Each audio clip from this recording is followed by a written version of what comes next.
Hi കൂട്ടുകാരെ, പുതിയൊരു വീഡിയോയിലേക്ക് എല്ലാവർക്കും സ്വാഗതം. അങ്ങനെ ആദിയുടെ അടുത്തെത്തിയിരിക്കുകയാണല്ലോ ആമി. എന്നിട്ട് ആമിയോട് ചോദിക്കുന്നുണ്ട് രഘു എവിടെയെന്ന്. അപ്പോൾ ആ സമയം പറയാണ് മറ്റുള്ളവരെ ഇനി ബുദ്ധിമുട്ടിക്കുന്നത് ശരിയല്ല. അങ്ങനെ ആരെങ്കിലും പറഞ്ഞോ? അനന്തമാഷിൻ്റെ കുടുംബം എനിക്ക് നന്നായി അറിയാം. അങ്ങനെ ആ വീട്ടിലുള്ള ആരും തന്നെ അങ്ങനെ പറയത്തില്ല എന്ന് ആമിയോട് പറയണം കേട്ടോ. അതൊക്കെ ആദിയുടെ തോന്നൽ മാത്രമാണ്. എനിക്കിനി രഘുവിൻ്റെ സഹായം വേണ്ട, അദ്ദേഹത്തിന് കുടുംബമോ അങ്ങനെയുള്ള കാര്യങ്ങളൊക്കെ ഉണ്ട്. ഈ സമയം നമ്മൾ അദ്ദേഹത്തെ ഇട്ട് ബുദ്ധിമുട്ടിക്കുന്നത് തീരെ ശരിയല്ല എന്നൊക്കെ ഇങ്ങനെ പറയുന്നിട്ട്. അതെന്താ നീ അങ്ങനെ പറയുന്ന ആമി? നമ്മുടെ മോളിപ്പോൾ ഒരുവിധം അസുഖത്തിൽ നിന്ന് മാറി വരില്ലേ? ഈ സമയം നീ അത് വേണ്ടെന്ന് പറഞ്ഞ് നിഷേധിച്ചു കഴിഞ്ഞാൽ കുഞ്ഞ് വീണ്ടും ആ ഒരു അവസ്ഥയിലോട്ട് പോവില്ലേ? അതൊന്നുമില്ല, ഒരു കുഞ്ഞു ഇപ്പോൾ അത്യാവശ്യം എണീറ്റ് നടക്കാനൊക്കെ ആയല്ലോ. ഇനിയിപ്പോൾ രഘുവേട്ടൻ്റെ സഹായം വേണ്ട. അദ്ദേഹത്തിൻ്റെ കുടുംബത്ത് മറ്റുള്ളവർക്ക് പ്രശ്നമില്ലെങ്കിൽ അദ്ദേഹത്തിൻ്റെ ഭാര്യയ്ക്ക് പ്രശ്നമുണ്ട്. അതുകൊണ്ട് തന്നെ അവരുടെ ഭാര്യയും കൂടി ഇപ്പോൾ അകൽച്ചയിലാണ്. രഘുവേട്ടൻ വീട് വിട്ടിറങ്ങി എൻ്റെ പ്രശ്നത്തിൻ്റെ പേരിൽ. അതുകൊണ്ട് ഞാൻ ഇനി ആർക്കിടയിലും കരടാവാൻ പാടില്ല. അത് എൻ്റെ തീരുമാനമാണ്. അതുകൊണ്ട് ആദ്യം ഞാൻ ഇനി വേണ്ടെന്ന് വെക്കുകയാണ് എന്നൊക്കെ ഇങ്ങനെ പറയുമ്പോൾ ഉടൻ തന്നെ ആദ്യം പറയണം അത് വേണ്ട, ഞാൻ രഘുവിൻ്റെ ഭാര്യ അമ്പിളിയുമായി സംസാരിച്ചിരുന്നു. ഞാൻ പുറത്തായിരുന്നെങ്കിൽ, അത് കേട്ട ഉടൻ തന്നെ പുറത്തായിരുന്നെങ്കിൽ എനിക്ക് അവരുടെ സഹായം തന്നെ തേടണ്ടായിരുന്നു. ഇനി എന്ത് പറഞ്ഞാലും ഞാൻ ഇനി സ്വീകരിക്കില്ല. രഘുവേട്ടൻ്റെ സഹായം ഇനി എനിക്ക് വേണ്ട. അദ്ദേഹത്തിൻ്റെ കുടുംബവും കൂട്ടൊക്കെ ആയിട്ട് നടന്നോട്ടെ എന്ന് പറയുന്നു. ഇതേ സമയം ദാസ് രഘുവിനെ കാണാൻ വന്നിരിക്കുന്നത്. എന്താണ് രഘു നിൻ്റെ മനസ്സിൽ ഇപ്പം മനസ്സിലാവുന്നില്ലല്ലോ? നീ എന്തിനാണ് നിൻ്റെ ഭാര്യയെ ഉപേക്ഷിച്ച അവളുടെ പിറകെ പോകുന്നത്? അതിലെല്ലാവരും കണക്കാണ്. എല്ലാവരും ഇങ്ങനെയൊക്കെ ആവുന്നത് എന്താ? ഞാൻ ആർക്ക് വേണ്ടിയാണോ എൻ്റെ കുടുംബത്തിൽ നിന്ന് അകൽച്ച ഉണ്ടായത് അവർക്ക് വേണ്ടി ചെയ്യുമ്പോഴും ഇപ്പോൾ അവരുടെ പെരുമാറ്റം കണ്ടില്ലേ? നിനക്കിപ്പോൾ എന്താ പ്രശ്നം? അതെ ആമിയില്ലേ, ആമി, നീ അവളുടെ കാര്യം എന്തിനാ വീണ്ടും പറയുന്നതെന്ന് ദാസ് ചോദിക്കുകയാണ്. അവളുടെ കാര്യം വിട്. എപ്പോഴെപ്പോഴും നീ അവളുടെ കാര്യം തന്നെ ഇങ്ങനെ ആവർത്തിക്കുന്നത് എന്താ? പിന്നെ ഞാൻ എന്താ വേണ്ടത്? അവളുടെ കാര്യത്തിന് വേണ്ടിയിട്ടാണല്ലോ എനിക്ക് എൻ്റെ ജീവിതം തന്നെ ഇല്ലാതായത്. എന്നിട്ടിപ്പോൾ അവളിപ്പോൾ ആ ബെഞ്ചമിൻ്റെ കൂടെ പോയിരിക്കുന്നത്. അവളുടെ പോക്ക് ശരിയല്ല. അവളിപ്പോൾ ഹോസ്പിറ്റലിൽ എത്തിയിട്ടില്ല. അതുപോലെ തന്നെ ബെഞ്ചമിനും ഹോസ്പിറ്റലില്ല. കുഞ്ഞിൻ്റെ ചികിത്സ എന്നുള്ളതൊക്കെ അവൾ മറന്നിരിക്കുന്നു എന്നൊക്കെ പറയുമ്പോൾ എടാ നിൻ്റെ ആരും അത് നീ ചിന്തിക്കുക. അവർ നിൻ്റെ ആരും അല്ലല്ലോ, അത് നീ മനസ്സിലാക്കുക എന്നൊക്കെ പറയുമ്പോൾ എനിക്കങ്ങനെ ഇത് വിട്ടുകളയാൻ പറ്റില്ല. അപ്പോഴാണ് കേട്ടോ രഘുവിൻ്റെ നേച്ചർ അങ്ങോട്ടേക്ക് കടന്നു വരുന്നത്. അത് ഇന്ന ആളുമായി സംസാരിക്കാൻ രഘുവേട്ടനോട് ആവശ്യപ്പെടുന്നു എൻ്റെ കസ്റ്റമർ എന്ന് പറയട്ടെ. ഇത് കേട്ടോടനെ എടാ നിന്നെ ഞാൻ പിന്നെ എന്തിനാണ് ഇവിടെ ജോലിക്ക് നിർത്തിയിരിക്കുന്നത്? ഞാൻ സംസാരിക്കാനാണെങ്കിൽ നിനക്കങ്ങ് സ്വന്തമായി ചെയ്തൂടെ? എനിക്ക് കുറച്ച് സമയത്തേക്ക് ആരോടും ഒന്നും ഒന്നിനും മനസ്സിന് സമാധാനം കിട്ടുന്നില്ല. അതിനിടയ്ക്ക് വീണ്ടും നീ എന്തിനാ ഫോണുമായി എൻ്റെ അടുത്തോട്ട് വന്നിരിക്കുന്നത്? ഇതൊക്കെ നീ തന്നെ കൈകാര്യം ചെയ്യും, കമ്പനി കാര്യങ്ങളൊക്കെ നീ തന്നെ കൈകാര്യം ചെയ്യുമെന്ന് പറഞ്ഞാൽ അയാളെ വഴക്ക് വരുന്നതൊക്കെ ദാസ് ശ്രദ്ധിക്കുകയാണ് കേട്ടോ. ഇതേ സമയം സുശീലയാണ് കാണിക്കുന്നത്. സുശീല ആകെ കിളി പോയിരിക്കുകയാണ്. എൻ്റെ മക്കൾ തന്നെ 4 പുറവും പൂട്ടിയിട്ടത് ആലോചിച്ച് സുശീലയ്ക്ക് ആകെ മൊത്തത്തിലാകെ ഒരു പരവേശമായിരിക്കുകയാണ് കേട്ടോ. അപ്പോഴാണ് അങ്ങോട്ടേക്ക് അനുപമ തൻ്റെ കുഞ്ഞിനെ കൊണ്ടുവരുന്നത്. ഇപ്പോൾ വിച്ചുമോനെ ഊഞ്ഞാലിൽ ഇരുത്തിയിരിക്കുകയാണ്. അപ്പോൾ ഈ വിച്ചുമോനെ ഇങ്ങനെ നോക്കുന്നുണ്ട്. തള്ളയുടെ തന്നെ മകർപ്പാണ് എന്നിങ്ങനെ സുശീല പറയുന്നുണ്ട്. അപ്പോൾ അനുപമ പറയണം മോനെ ഞാൻ കുളിക്കാൻ പോകണേ, എന്തായാലും ഫോൺ നിൻ്റെ കയ്യിലിരുന്നോട്ടെ, നീ ഇത് കണ്ടോ, ഞാൻ കുളിച്ചിട്ട് വരാം എന്നൊക്കെ പറഞ്ഞിട്ട് അനുപമ അവിടെ നിന്ന് കുളിക്കാൻ പോവാണ് കേട്ടോ. ഇതേ സമയം കിട്ടിയ അവസരം എന്തായാലും മുതലെടുക്കാമെന്ന് സുശീല മനസ്സുകൊണ്ട് കരുതുന്നുണ്ട്. അങ്ങനെ സുശീല വിച്ചുമോൻ്റെ അടുത്തോട്ട് ചെല്ലുകയാണ്. മോനെ ഈ ഫോണിന് തരുമോ? കുഞ്ഞുങ്ങൾ ഫോണൊന്നും കയ്യിൽ വെക്കാൻ പാടില്ല. ഞാൻ നിനക്കൊരു ആമയുടെ മോനിലൊക്കെ കഥ പറഞ്ഞാൽ എനിക്ക് കഥ ഒന്നും കേൾക്കണ്ട, എനിക്ക് ഫോൺ മതിയെന്ന് വിച്ചുമോൻ പറയണം കേട്ടോ. ആ സമയം അതൊന്നും പറഞ്ഞാൽ പറ്റത്തില്ല, നീ ഫോണിന് തായോ, ഞാൻ പറഞ്ഞില്ല എനിക്ക് കഥ കേൾക്കണ്ടായിരുന്നു കുഞ്ഞ്.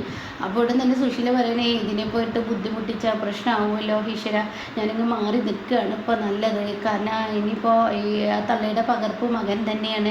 ഒച്ചയെടുത്ത് കരയും അങ്ങനെ എന്തെങ്കിലും ചെയ്താൽ ഫോൺ ഉപയോഗിക്കാനും പറ്റില്ല. അപ്പോഴാണ് കേട്ടോ ഒരു ഫോൺ വരുന്നത് അതിലോട്ട്. അങ്ങനെ റിംഗ് ടൂൺ അടിക്കുമ്പോൾ ഉടൻ തന്നെ സുശീല പറഞ്ഞു ഞാൻ ആരാണെന്ന് നോക്കട്ടെ എന്ന് പറഞ്ഞ് ഫോൺ എടുക്കുമ്പോൾ ഇതാ ആനന്ദമാഷാണല്ലോ എന്ന് പറഞ്ഞിട്ട് ആ ഫോൺ എടുക്കുകയാണ് കേട്ടോ. എന്നിട്ട് കുഞ്ഞിൻ്റെ കയ്യിൽ നിന്ന് ഫോൺ വാങ്ങി സുശീല ആനന്ദമാഷിൻ്റെ കോള് എടുത്തുടനെ മാഷ് പറയണം മോളെ അനു എന്നൊക്കെ പറഞ്ഞ് വിളിക്കുമ്പോൾ ഇത് അനു അല്ല, ഇത് സുശീലയാണ് എന്ന് പറയട്ടോ. ഇത് കേട്ട ഉടൻ തന്നെ സുശീല എന്താ ഫോൺ എടുത്തിരിക്കുന്നത് എന്ന ഭാവത്തിൽ അനന്ത മാഷ് നിൽക്കുമ്പോൾ ഉടൻ തന്നെ അതെ ഞാൻ നിങ്ങളുടെ ഫോൺ മനഃപൂർവ്വം എടുത്തൊന്നല്ല, നിങ്ങളുടെ മകളുണ്ടല്ലോ കുളിക്കാൻ കയറിയിരിക്കുകയാണ്, അപ്പം ഞാൻ നിങ്ങളുടെ ഫോൺ എടുത്തു. അതുകൊണ്ട് നിങ്ങളുടെ മകൾ കാരണം ഇപ്പോൾ എനിക്ക് ഈ വീട്ടു തടങ്ങാണ്. എൻ്റെ മക്കളെല്ലാം എൻ്റെ കൈയൊഴിഞ്ഞിരിക്കുകയാണ്. എനിക്ക് ഇതിലും നല്ലൊരു ജീവിതം കിട്ടേണ്ട ആളായിരുന്നു. നിങ്ങളുടെ മകൾ കാരണം ഞാനിങ്ങനെ ഇഞ്ചിഞ്ചായി മരിക്കുകയാണ്. അതുകൊണ്ട് ഞാൻ ഇനി മരിക്കാൻ ഒരുങ്ങുകയാണ്. മതി, നിങ്ങളുടെ മകൾ കാരണം എനിക്കിനി മരണമാണ് മുന്നിൽ എന്നൊക്കെ ഇങ്ങനെ പറയുമ്പോൾ ഉടൻ തന്നെ ആനന്ദമാഷ് പറയണേ, അതെ സുശീല ഇത്രയും നാളും മക്കൾക്ക് അപമാനം ഉണ്ടാക്കുന്ന രീതിയിലാണ് ജീവിച്ചത്. ഇനി മരണം കൊണ്ട് അപമാനം ഉണ്ടാക്കുകയാണെങ്കിൽ വരുന്നിടത്ത് വെച്ച് കാണാം എന്ന് പറയാൻ ആനന്ദമാഷ് ഫോൺ കട്ട് ചെയ്യുമ്പോൾ ശരിക്കും ദേഷ്യം പിടിക്കാനായിട്ടോ സുശീലയ്ക്ക്. ഇതേ സമയം രഘുവിനെയാണ് കാണിക്കുന്നത്. രഘു വീണ്ടും മദ്യപിച്ച് വന്നിരിക്കുകയാണ്. അത് കണ്ടു നിൽക്കാൻ മഞ്ചാടിക്ക് കഴിയില്ല. അപ്പോൾ മഞ്ചാടി പറയണേ, രഘുവേട്ട ഇത് തുടരെ ആവർത്തിക്കുന്നത് ശരിയല്ല. എന്തിനാ രഘുവേട്ട എന്തെങ്ങനെ മദ്യപിക്കുന്നത്? പിന്നെ ഞാൻ എന്താ വേണ്ടത് എന്ന് രഘു ചോദിക്കുകയാണ്. എന്നെ എല്ലാവരും കൈ ഒഴിഞ്ഞു, എനിക്ക് മനസ്സിനൊരു സ്വസ്ഥതയും കിട്ടുന്നില്ല. എനിക്ക് സ്വസ്ഥത കിട്ടാനാണ് ഞാൻ മദ്യപിക്കുന്നത്, അതിലെന്താ തെറ്റ് എന്നൊക്കെ പറയുമ്പോൾ രഘുവേട്ടൻ ചെയ്യുന്നത് തെറ്റാണ്. മദ്യപാനം ഒന്നിനൊരു പരിഹാരമല്ല. അമ്പിളി ചേച്ചി രഘുവേട്ടനോടുള്ള സ്നേഹം കൊണ്ടാണ് ഇപ്പോൾ ഈ അകൽച്ച പോലും കാണിക്കുന്നത്. രഘുവേട്ടൻ മനസ്സിലാക്കണം. അത് കേട്ട ഉടനെ സ്നേഹമോ, എന്നോടുള്ള സ്നേഹമാണ് ഇപ്പോൾ ഈ കാണിക്കുന്നത്. എല്ലാവരിൽ നിന്നും എന്നെ ആട്ടിത്തുപ്പി പുറത്താക്കുമ്പോൾ മറ്റുള്ളവർക്ക് മുന്നിൽ അപമാനിതനായി ഞാൻ നിൽക്കുമ്പോൾ അതൊക്കെ എന്നോടുള്ള സ്നേഹമാണ്. നീ പൊയ്ക്ക മഞ്ചാടി, നീ ഇങ്ങനെയുള്ള വാക്കുകളൊന്നും പറയണ്ട. നീ എൻ്റെ ഭാര്യയോ നീ എൻ്റെ അമ്മയോ ആരും അല്ലല്ലോ. നീ എന്തിനാ എന്നെ ഉപദേശിക്കുന്നത്? അതിനുള്ള അർഹത നിനക്കില്ല. എന്തിനാ വെറുതെ എൻ്റെ കാര്യത്തിൽ ഇടപെടുന്നത്? അപ്പോൾ മഞ്ചാടി ചോദിക്കുകയാണ്, രഘുവേട്ടൻ്റെ കാര്യത്തിൽ ഇടപെടാൻ യാതൊരുവിധ അവകാശവും എനിക്കില്ലേ? രഘുവേട്ടൻ്റെ ആരാണെന്നുള്ള രഘുവേട്ടനെ അറിയില്ലേ? പിന്നെ എന്താ രഘുവേട്ടൻ ഇങ്ങനെയൊക്കെ സംസാരിക്കുന്നത്? അത് ഇനിയോ മറ്റുള്ളവർ ആരും എന്നെ ഉപദേശിക്കാൻ വരണ്ട. കാരണം എൻ്റെ ഭാര്യയ്ക്കും എൻ്റെ ബാക്കിയുള്ളവർക്കും എന്നെ വേണ്ടെങ്കിൽ പിന്നെ നിനക്കെന്തിനാ എന്നെ ഉപദേശിക്കേണ്ട ആവശ്യം? അതിൻ്റെ ഒന്നും ആവശ്യമില്ല. ഇതേ സ്ത്രീകൾ താമസിക്കുന്ന വീടാണ്, ഞങ്ങൾ 2 സ്ത്രീകൾ മാത്രമേ ഉള്ളൂ ഇവിടെ. അതുകൊണ്ട് ഇങ്ങനെ ഡെയിലി മദ്യപിച്ച് വന്ന് അതിൻ്റേതായ ബുദ്ധിമുട്ടുണ്ട്. ഓഹോ, അപ്പോൾ നിങ്ങൾക്ക് ഇവിടെ ഞാൻ നിൽക്കുന്നത് ഇഷ്ടമല്ല. ഈ രഘു ആർക്കും ഒരു ഭാരമാവാൻ ഉദ്ദേശിക്കുന്നില്ല. ഇവിടെ നിന്നും ഞാനങ്ങ് ഇറങ്ങി തന്നാൽ മതിയല്ലോ. അതോടുകൂടി ഈ പ്രശ്നത്തിന് ഒരു പരിഹാരമാവുമല്ലോ. ഞാൻ ഇറങ്ങിത്തരാം, എനിക്ക് കഴിയും, ഞാൻ ഇറങ്ങിത്തരാം എന്ന് പറഞ്ഞ് രഘു പോകാൻ ഒരുങ്ങുമ്പോൾ ഭാനുമ്മ തടയാണ് കേട്ടോ. മോനെ, നീ എന്താടാ ഇങ്ങനെ എടുത്ത് ചാടി ഓരോന്ന് കാണിക്കുന്നത്? മഞ്ചാടി നിൻ്റെ ആരാന്ന് നിനക്കറിയില്ലേ? അവൾ നിൻ്റെ നല്ലതിന് വേണ്ടിയല്ലേ നിന്നെ ഉപദേശിച്ചത്? അതൊക്കെ ഇങ്ങനെ കുറ്റമായി കാണണം. എന്തായാലും നീ ഇപ്പോൾ ചെയ്യുന്നത് ശരിയല്ല. നീ എന്നും ഇങ്ങനെ മദ്യപിച്ച് വരിക എന്ന് പറയുന്നത് അത് ശരിയായ ഏർപ്പാടല്ല. അതുകൊണ്ട് തന്നെ ഞാനൊരു കാര്യം പറയാം, നീ ഇങ്ങനെ മദ്യപിക്കാതെ എന്നൊക്കെ ഇങ്ങനെ പറഞ്ഞ് ഉപദേശിക്കുകയാണ് കേട്ടോ. അങ്ങനെ ഈ സമയം ഈ വാക്കുകളൊക്കെ അങ്ങ് കേൾക്കുമ്പോൾ ഉടൻ തന്നെ ഒന്നും പറയാനാവാതെ മിണ്ടാതെ നിൽക്കേണ്ട അവസ്ഥ രഘുവിനേരാണ്. ഭാനുമ്മ പറഞ്ഞതുകൊണ്ട്, ഭാനുമ്മ എൻ്റെ അമ്മയാണ്, അമ്മ പറഞ്ഞത് ഞാൻ കേൾക്കണം, ഞാൻ ഇവിടെ തന്നെ കിടന്നോളാം, അല്ലെങ്കിൽ ഞാനിവിടെ നിന്ന് ഇറങ്ങിപ്പോയെന്നൊക്കെ പറഞ്ഞിട്ട് രഘു ഭാനുമ്മയുടെ വാക്കുകൾക്ക് വില കൊടുക്കണം. പിന്നീട് കാണിക്കുന്നത് ഇന്ദ്രൻ, അനുപമ, സത്യൻ, പ്രതിഭ, സോന, ശ്യാം എല്ലാവരും നിൽക്കുകയാണ്. സുശീല ബാത്റൂമിൽ നിന്ന് ഇറങ്ങി വരുന്ന സമയമാണ്. അപ്പോൾ ഉടൻ തന്നെ അനു, നീ അച്ഛന് വീണ്ടും വിളിച്ചതുകൊണ്ട് അച്ഛനോട് എന്താ അമ്മ പറഞ്ഞതെന്ന് അറിയാൻ പറ്റി.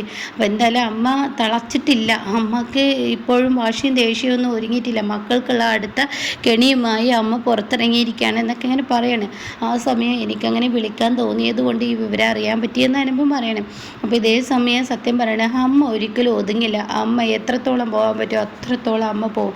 അമ്മയുടെ സ്വഭാവം ആർക്കും മാറ്റാൻ പറ്റില്ല. അപ്പം ഇന്ദ്രൻ പറയണേ, അവരൊരിക്കലും മാറില്ല, അവരുടെ സ്വഭാവം അങ്ങനെ തന്നെയാണ്, അവരെന്താ ചായിക്കോട്ടെ. പക്ഷെ നമ്മൾ മക്കൾ ഇനി ഒരിക്കലും അമ്മയുടെ ഈ സ്വഭാവത്തിന് കൂട്ട് നിൽക്കരുത്. 3 മക്കളും കൂട്ട് നിൽക്കില്ല. അപ്പം സോന പറയണേ, ഇല്ല നിൽക്കില്ല, അമ്മയുടെ ഇനി ഈ വൃത്തികെട്ട സ്വഭാവത്തിന് കൂട്ട് നിൽക്കാൻ പറ്റത്തില്ല എന്നിങ്ങനെ പറയാൻ കേട്ടോ.